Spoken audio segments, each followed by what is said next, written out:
What sort of neuronal evolution was taking place during the phyletic differentiation of the mammals, i.e., in particular, during the advance of the primates and hominids, is evidently rather less clear and more controversial, however.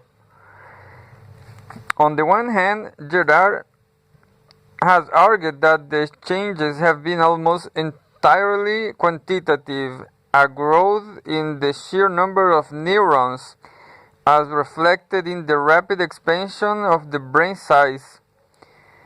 The further gains in capacity, seen most strikingly in the primate line and culminating in man, are due to simple increase in numbers rather than to improvement in units or patterns. The increasing brain size parallels richer performance even for particular regions and functions, e.g., tongue motor area and speech. Is a commonplace. How this operates is less clear.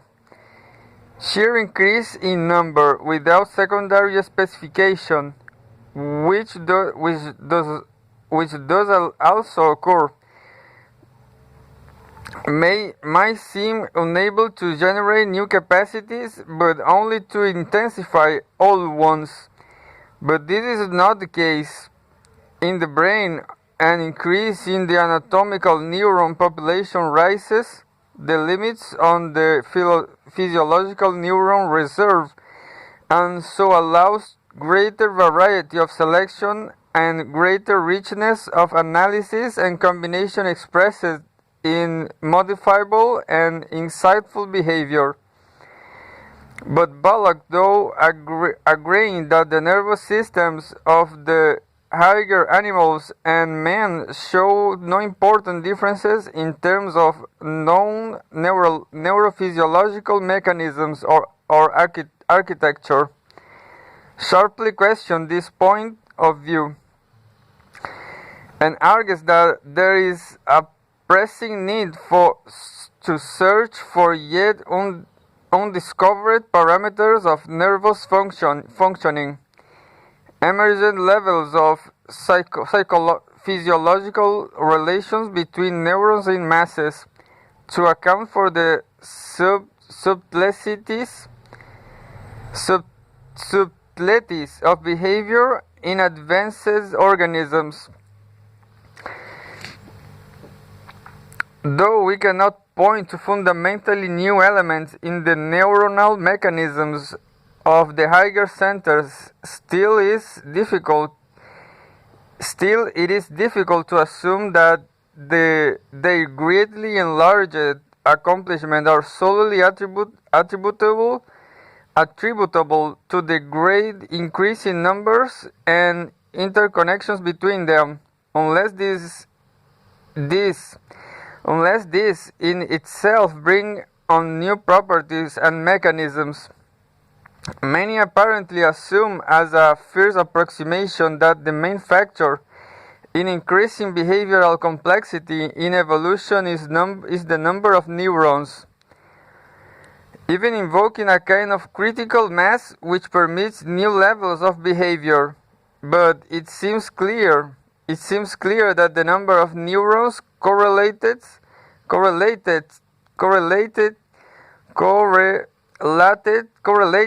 with behavioral complexity so poorly as to explain little unless we had as the really essential part that certain kinds of neurons, not now definable, or what is the same thing, certain kinds of newer properties of consequences or neuronal architecture, and the important substratum of advance. I do not believe that our present physiology of neurons extrapolated can account for behavior. The main factor in evolutionary advance is not just numbers of cells and connections. Our hope lies in the discovery of new parameters of neuronal systems. To an outsider, perhaps the most striking aspect of this controversy is the degree to which both parties seem somewhat uneasy and vaguely dissatisfied with the unalloyed version of their own argument, the degree to which it seems not to be entirely plausible even to themselves. On the one side, there is an admission that the precise nature of the relation between brain size and behavioral complexity is indeed unclear, and some sotto voce reservations about secondary specification. On the other, a frank puzzlement concerning the apparent absence of novel mechanisms in advanced nervous systems and a hopeful murmuring about emergent properties. There is actually something of an agreement that the attribution of the secular increase in mammalian mental capacity solely and simply to a gross increase in neuron population taxes credulity. The difference is that in one case doubts are quieted by a stress on the fact that a parallelism between increasing brain size and richer performance does anyhow obtain, while on the other, doubts are accentuated by a stress on the fact that something seems to be missing to make this parallelism satisfactorily explicable. This issue may eventually be clarified, as Gerard suggests, by advances in work with computer circuits where performance does improve with a simple multiplication of identical units, or as Bullock suggests, by further refinements in the analysis of chemical differences between nerve cells. But it is even more likely that the main avenue to its resolution lies in the abandonment of the wholly nativistic conceptualization of nervous functioning in the higher mammals, which seems to be implicit in both these approaches. The synchronic emergence in primates of an expanded forebrain developed forms of social organization at least after Australopithecines got their hands on tools. Institutionalized patterns of culture indicates that the standard procedure of treating biological, social, and cultural parameters serially, the first being taken as primary to the second, and the second to the third, is ill-advised. On the contrary, these so-called levels should be seen as reciprocally interrelated and considered conjointly. And if this is done, the sort of novel properties we shall search for within the central nervous system to serve as a physical basis for the shrinking development of autonomous fields of recurrent neural excitation in primates generally and in men particularly, will differ radically from the sort of properties we should seek were we to regard those fields as logically and genetically prior to society and culture, and therefore requiring a full determination in terms of intrinsic physiological parameters alone. Perhaps we have been asking too much of neurons, or if not too much, at least the wrong things. In fact, so far as man is concerned, one of the most striking characteristics of his central nervous system is the relative incompleteness with which, acting within the confines of autogenous parameters alone, it is able to specify behavior. By an by and large, the lower an animal, the more it by and large, the lower an animal, the more it tends to respond to a threatening stimulus with an intrinsically connected series of performed activities which taken together comprise a comparatively stereotyped, which is not to say unlearned, fly or fight response. Man's intrinsic response too much as stimulus tends to consist, however, of a diffuse, variably intense fear or rage, excitability, accompanied by few, if any, automatically preset, well-defined behavioral sequences. Like a frightened animal, a frightened man may run, hide, bluster, dissemble, placate, or desperate with panic attack. But in his case, the precise patterning of such overacts is guided predominantly by cultural rather than genetic templates.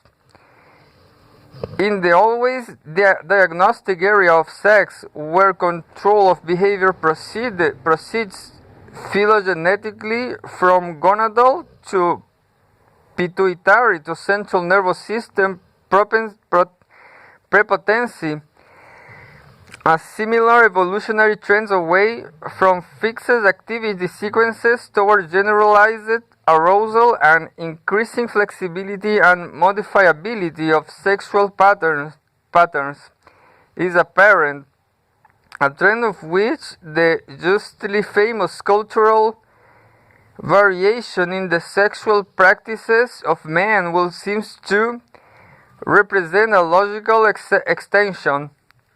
Thus, in apparent paradox, an increasing autonomy, hierarchical complexity, and regnancy of ongoing central nervous system activity seems to go hand in hand with a less fully detailed determination of such activity by the structure of the central nervous system in and of itself, i.e., intrinsically.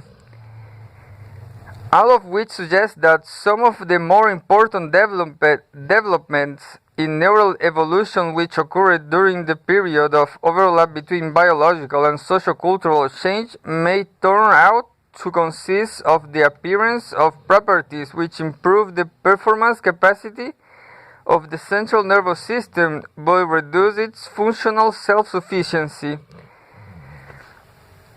From this standpoint, the accepted view that mental functioning is essentially an intracerebral process which can only be secondarily assisted or amplified by the various and artificial devices which that process had enabled man to invent, appears to be quite wrong. On the contrary, a fully specified adaptively sufficient definition of region neural processes in terms of intrinsic parameters being impossible. The human brain is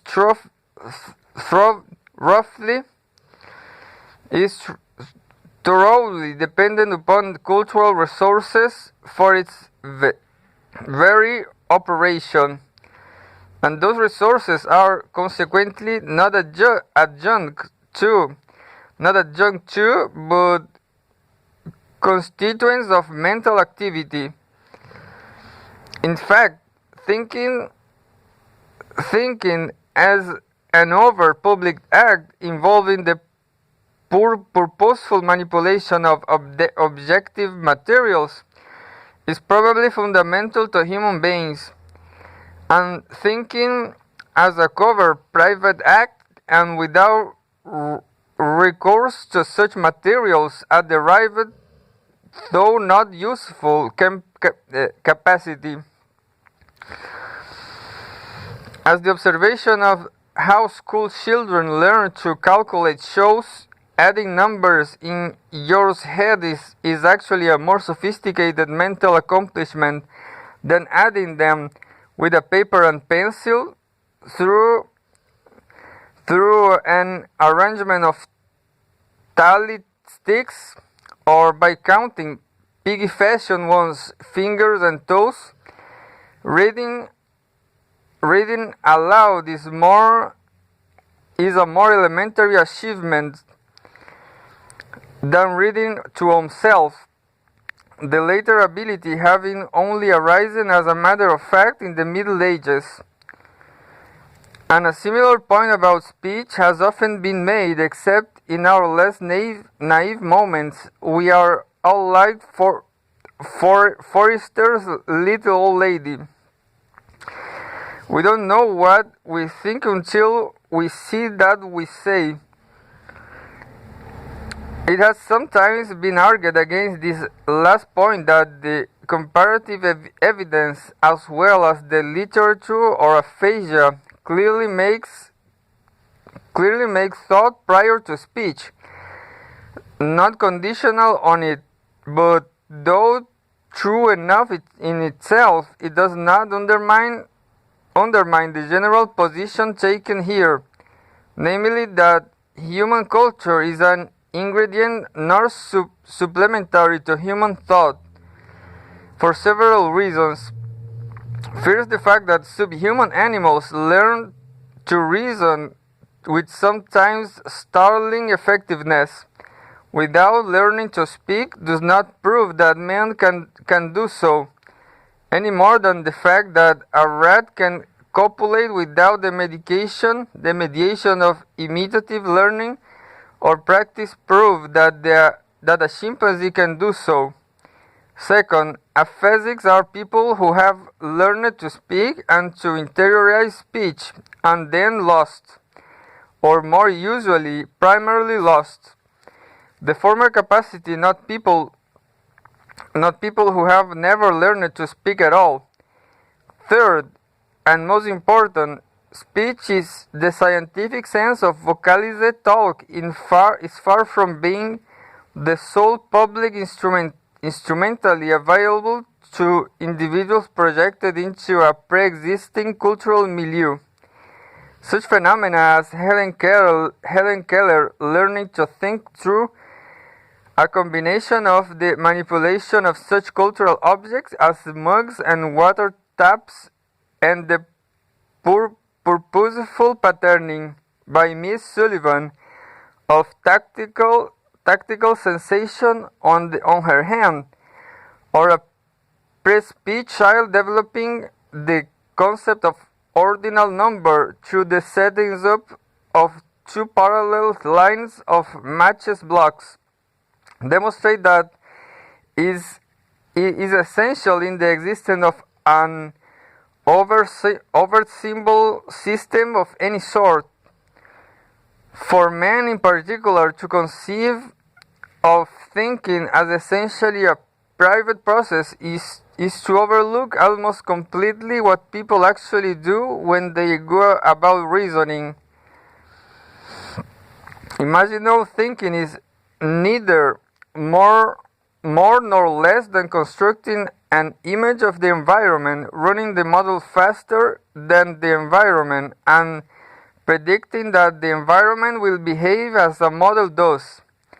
The first step is the solution of a problem consists in the construction of a model or image of the relevant features of the environment. These models can be constructed from many things, including parts of the organic tissue of the body, and by man, paper and pencil of actual artifacts. Once a model has been constructed, it can be manipulated under various hypothetical conditions and constraints. The organism is then able to observe the outcome of these manipulations and to project them onto the environment so that prediction is possible. According to this view, an aeronautical engineer is thinking when he manipulates a model of a new airplane in a wind tunnel. The motorist is thinking when he runs his finger over a line on a map, the finger serving as a model of the relevant aspects of the automobile, the map as a model of the road. External models of this kind are often used by thinking about complex environments. Images used in covert thinking depend upon the availability of the psychochemical events of the organism which must be used to form models.